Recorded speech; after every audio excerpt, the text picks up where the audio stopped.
student.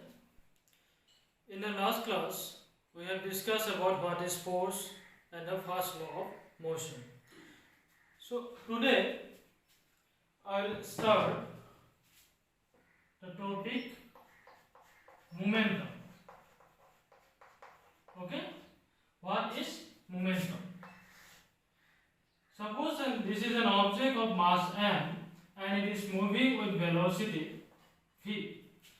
So in this case, the momentum of this object will be equals to P. P is used to represent momentum. So P equals to mass into velocity. That means this product, mass into velocity, this product is called momentum and P is used to represent momentum. Okay? So what will be the SI unit? SI unit of momentum. Okay? So momentum is mass into velocity. So unit of mass is kg and unit of velocity is meter per second. So this will be our SI unit of momentum. Okay? So next, second law of motion. Second law of motion. So what is second law of motion? So according to this law, the rate of change of momentum is directly proportional to the applied unbalanced force. So unbalanced force means this where the resultant force is not equal to 0. So if we apply an unbalanced force in an object, okay, so then the velocity of the object will change. So if the velocity is changing, then its momentum will also changing. Okay, that means rate of change of momentum is depend upon the applied unbalanced force. Okay, so if F is the unbalanced force we are applying, so this force will be directly proportional to the rate of change of momentum, dp by dt. So dp by dp means change in momentum, dt means change in time. So change in momentum by change in time is called rate of change of momentum. So according to the second law, applied unbalanced force is directly proportional to the rate of change of momentum. Okay. Next,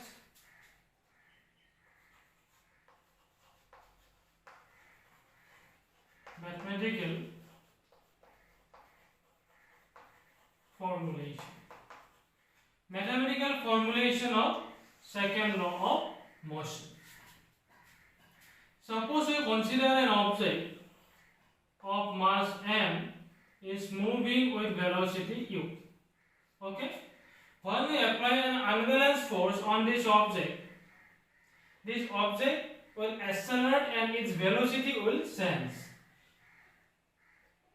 So suppose this object, after the application of the force, it reaches this position where its velocity is v. Okay? Initially, suppose here time was 0, initial time, and here time is t. That means from this point, from this position to this position, okay? When the object moves from this position to this position, it requires a time of t. Then its initial momentum will be how much? Initial momentum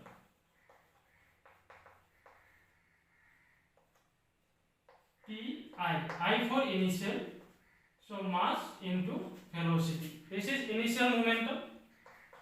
Then final momentum will be final momentum F for final. This is mass into velocity is v, so m into v. Then change in momentum. Change in momentum. Okay, change in momentum. That means suppose we represent it is delta P. Delta is used to represent sense. So delta P is equals to final momentum minus initial momentum. So final momentum is m into v minus this pi means m into u. Now here small m can be taken common, then it will be v minus u. Okay, this is change in momentum.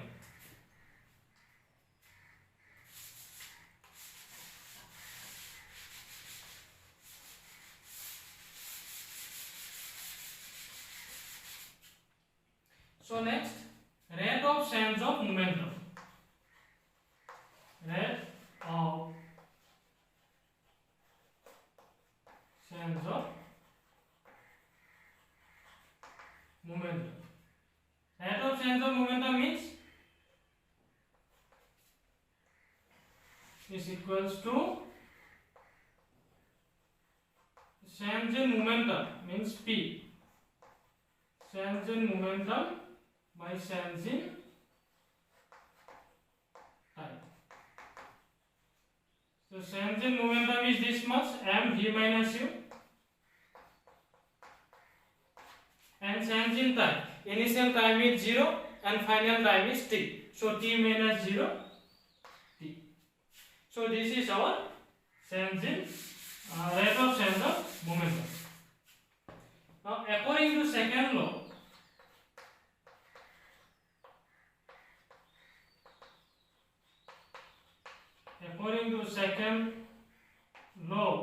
we know force is directly proportional to rate of change of momentum.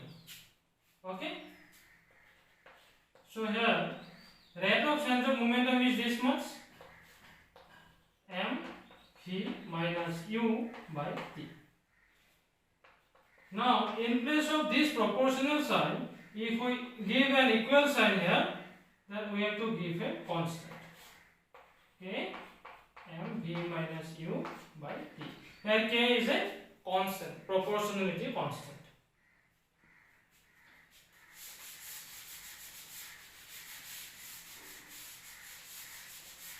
So from experiment, it is found that this value k is always equals to 1. Then f will be equals to, if we put k in place of, if we put 1 in place of k, then it will be m v minus u by t. Suppose this is equation 1. Okay. Now from equation of motion, we know v equals to u plus a into t. This is the equation of motion. Then take u in the left hand side, then it will be v minus u equals to a t. Then here if we take t this side, it will be v minus u by t equals to a. Now in place of v minus u by t, we can put a here. Then equation 1 implies f equals to m into, in place of this v minus u by t, we can put a here. Okay. So this is the mathematical formulation of Newton's second law of motion. Now from this equation f equal to m into a, we can also define 1 Newton. We can give the definition of 1 Newton.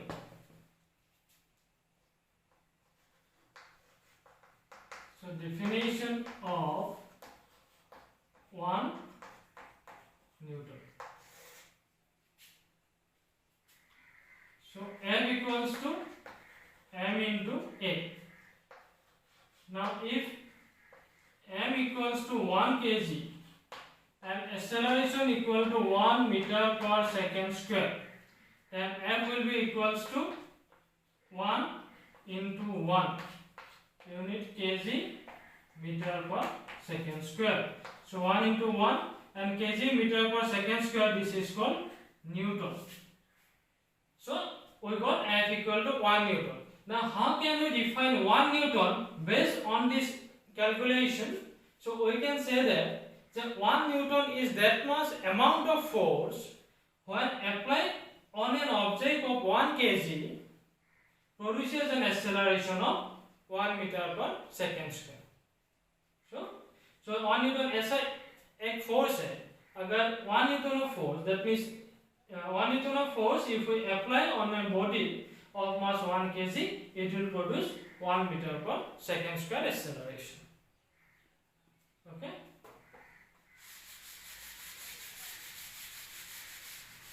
So first law we have discussed in the earlier part. So what was our first law? That an object will be at rest if initially it was rest, or it will move with a constant velocity and in a certain direction unless and until we are applying any external force. Okay? Now this first law of motion can be derived from this second law.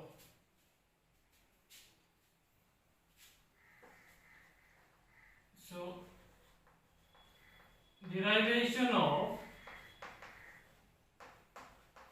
first law from second law. Okay.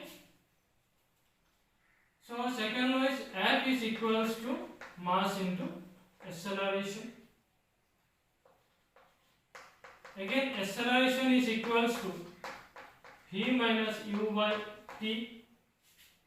We have discussed in the previous topic.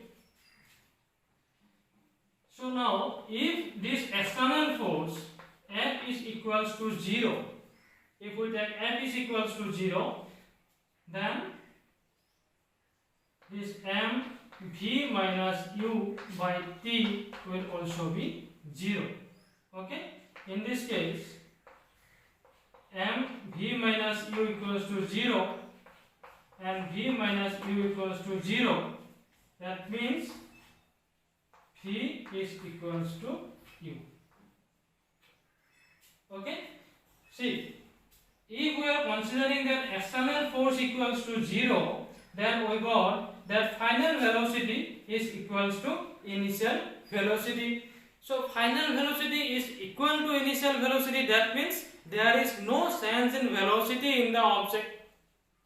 Initially वो जितना velocity से move कर रहा था, finally वो इतना ही velocity से move करेंगे. ठीक है? So इस condition के लिए हम लोग क्या चाहिए? The external force, that force must be equal to 0. And our first law was that an object will move with the same speed and in the same direction unless and until we are applying an external force. So that is defined by this mathematical formula. Yes or not? So if the external force is 0, final and initial velocity is equal, that means no change in velocity. So in this way we can derive the first law from second law. Okay?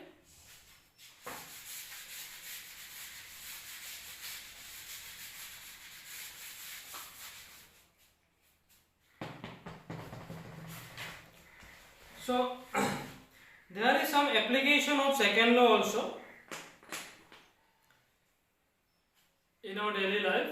So we consider an example. Suppose in playing cricket, when a fielder catches a ball, okay, when he want to catches a ball, then he always lower his hand little bit. Suppose here he catch the ball and he move his hand little bit downward. Why? So when the ball he catches here and lower his hand here is velocity of the ball, suppose v, and in this position its velocity will be equals to 0. That means the velocity of the ball will change from v to 0 while he lower his hand. Again,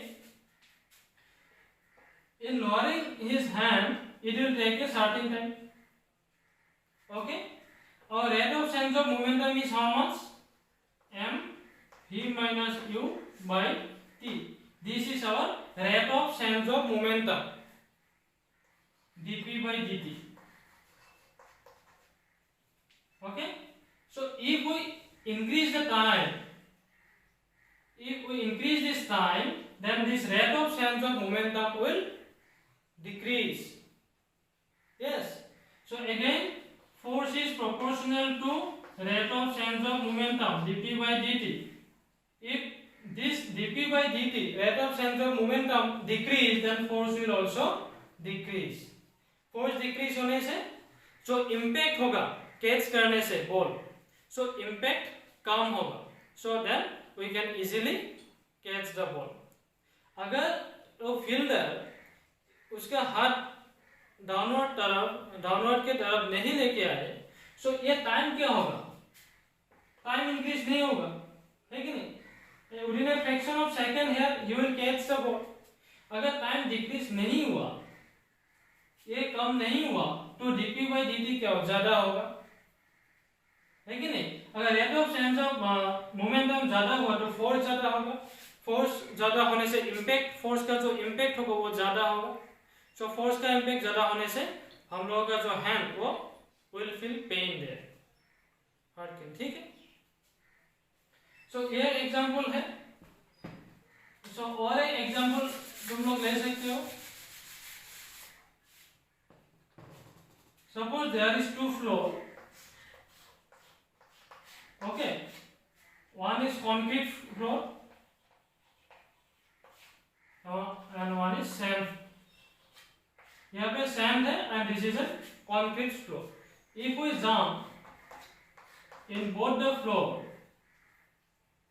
so in which case we feel more pain or will get hurt? Obviously in concrete floor, we all know. So why in concrete floor we will be hurt?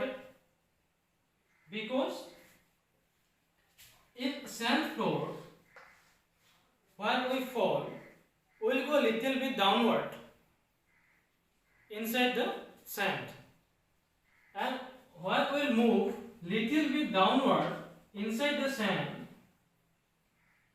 then it will take some time.